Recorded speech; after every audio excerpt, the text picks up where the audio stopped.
Hello everyone, welcome, my name is Phoenix, and welcome to the conclusion of Video Game Month on the Consumer's Guide to Filmmaking. Dead Space 1, 2008, Visceral Games, aka Electronic Arts of Redwood Shores. I think that's what it's called. Whatever. Dead Space 1 is a third-person survival horror game where the player takes control of engineer Isaac Clarke. Receiving a distress call from a mining vessel known as the Ishimura, Isaac, his commanding officer Hammond, and computer tech Daniels board the ship to investigate. However, upon arrival, they discovered that the crew of the Ishimura, as well as the colony on the nearby planet, have been overrun by alien parasites known as necromorphs.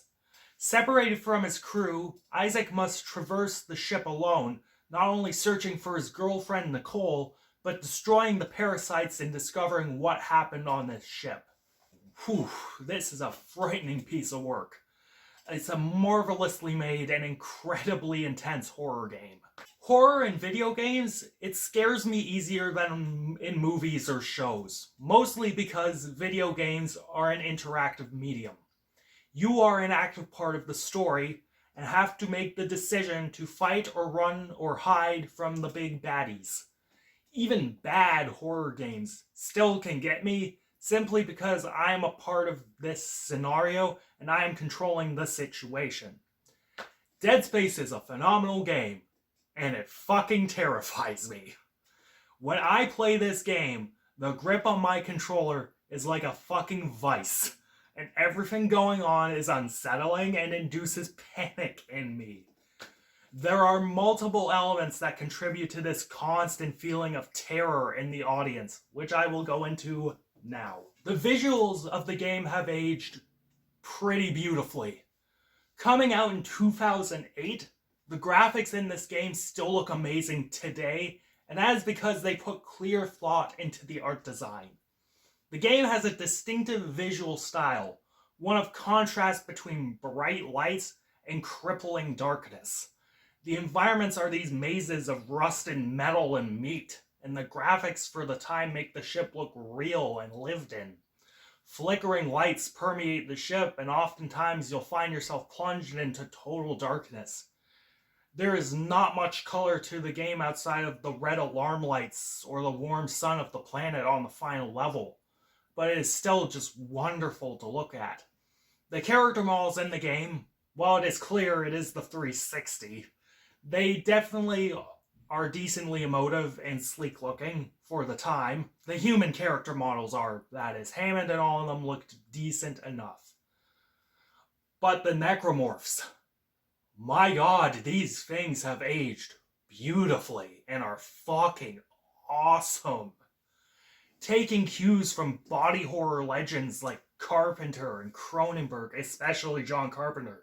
So much so that Carpenter wanted to make a fucking Dead Space movie. Why the fuck hasn't he made a fucking Dead Space movie? Make the fucking Dead Space movie! God fucking...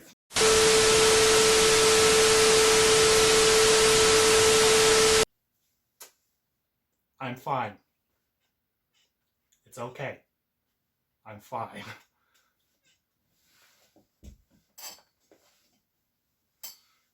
These alien beings look fucking disgusting. There's piles of meat with razor blades on their back, big fat ones that explode into piles of bugs, giant tentacles and ogres. The creatures in this game are so imaginative and nasty.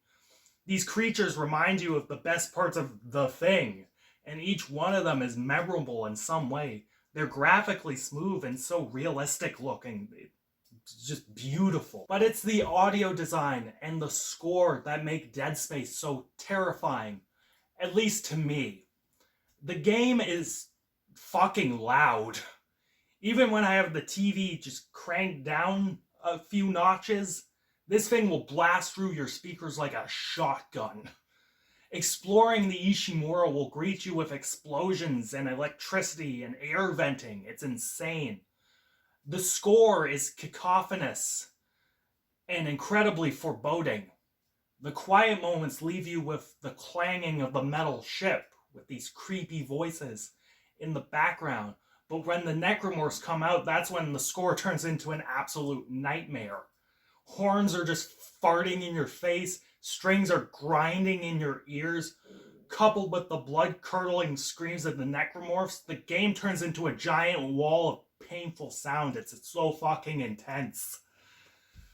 In terms of gameplay, this game is just beautifully designed. The game takes place in a single location, only changing up at the end. But I love that the single location, the Ishimura, is so varied. You go all over the ship, and each level revolves around different puzzles and gimmicks. You have to shoot asteroids, go out into space, hop around without gravity, etc., etc. There are even little mini-games such as target shooting and zero-gravity basketball. Whatever, it's neat. The combat mechanics are tried-and-true survival horror, influenced by Resident Evil 4, but refining that idea further. It perfectly balances giving you the power to fight back, while also making you feel powerless. The enemies are tough, ruthless, and they'll come at you from all angles. Even on my second run-through, understanding what to do, the game can still kick your ass.